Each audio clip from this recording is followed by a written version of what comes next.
Assalamualaikum warahmatullahi wabarakatuh. Waalaikumsalam warahmatullahi wabarakatuh. Bismillahirrahmanirrahim. Alhamdulillahirabbil alamin wa bihi nasta'in ala umuri dunya waddin. Wassalatu wassalamu ala asyrofil anbiya'i wal mursalin wa ala alihi washabbihi ajma'in, amma ba'du. Pertama-tama marilah kita panjatkan puja dan puji syukur kita kehadirat Allah Subhanahu wa taala yang mana telah mempertemukan kita pada hari ini dalam keadaan sehat walafiat. Ada juga salawat serta salam semoga tetap tercurahkan kepada junjungan kita Nabi besar Muhammad sallallahu alaihi wasallam yang telah membawa kita dari zaman jahiliyah menuju zaman yang terang benderang. Terima kasih juga kepada ibu-ibu yang telah hadir pada hari ini. Pada kesempatan kali ini saya akan membahas tentang ghibah. Awal dari aktivitas ghibah itu adalah kepo. Coba ibu ingat-ingat, pertama kali orang mulai aktivitas ghibah itu, pertama mungkin dia akan mengatakan, tahu nggak yang orang ini bla terus. Nah, itu namanya kepo. Jadi, pemicu utama dari aktivitas ghibah itu adalah kepo. Dalam Quran surah Al-Hujurat ayat 12, Allah Subhanahu wa taala berfirman, "Wala tajassasu wa la yaghtab ba'dukum ba'dha ayuhibbu ahadakum ay ya'kula lahma akhihi maytan fakarihtumuh wattaqullaha innallaha tawwabur rahim." Dan janganlah kamu mencari-cari kesalahan orang lain, dan janganlah ada di antara kamu yang menggunjing satu sama lain.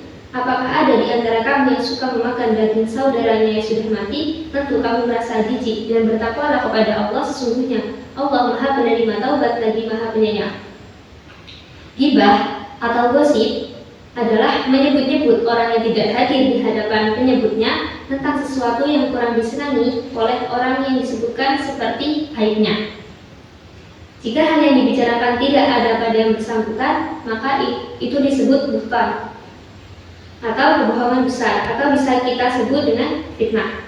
Jadi kalau sesuatu hal yang dibicarakan tadi tidak ada pada dia, itu namanya fitnah, dan kalau ada namanya ghibah.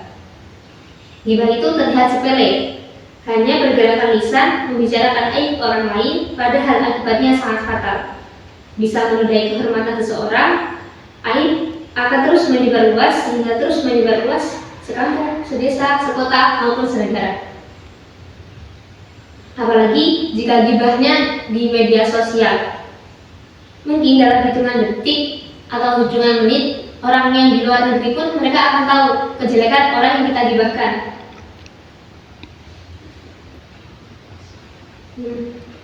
Kerugian dari ghibah yaitu akan merusak keharmonisan sosial, mengajarkan kebodohan, juga melenyapkan pahala puasa, sehingga puasa yang dirasakan hanyalah lapar dan haus. Udah puasanya nggak dapat apa-apa, terus cuma lapar dan haus, masih aja ketambah dosa. Ditambah lagi, Profesor Dr. BHK berpendapat hal ini, maksudnya ghibah kerap kali menjadi rantai, mata rantai dan kemunafikan.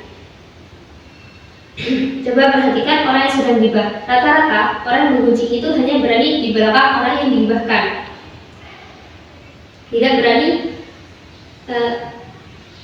Rata-rata orang yang menggunjing itu hanya berani di belakang orang yang bersangkutan. Lidahnya begitu lincah.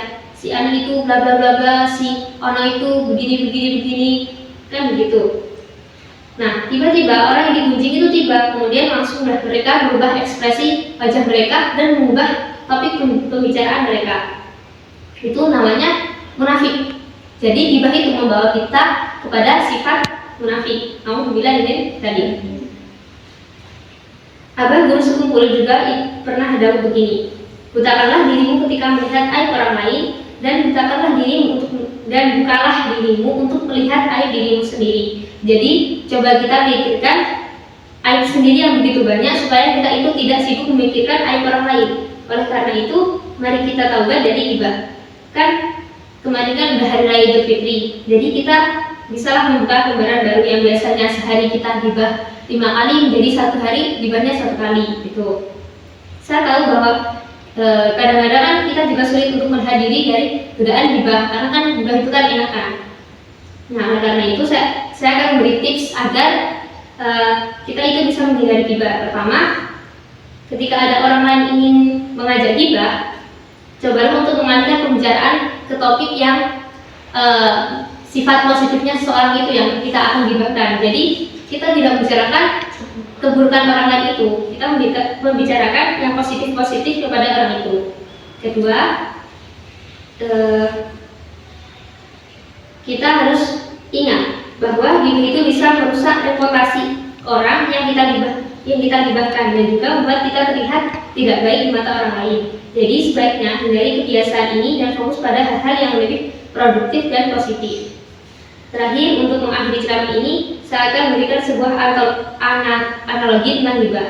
Ghibah itu seperti bermain perangkat lunak dan virusnya sangat mematikan. Jadi, mari kita jauhi virus ghibah dan bersihkan diri kita dari kebiasaan buruk ini. Mungkin itu saja dari saya. Allahu a'lam. Ihdinas shiratal mustaqim wa akhirul bermaqalah. Wassalamualaikum warahmatullahi wabarakatuh. Waalaikumsalam warahmatullahi wabarakatuh.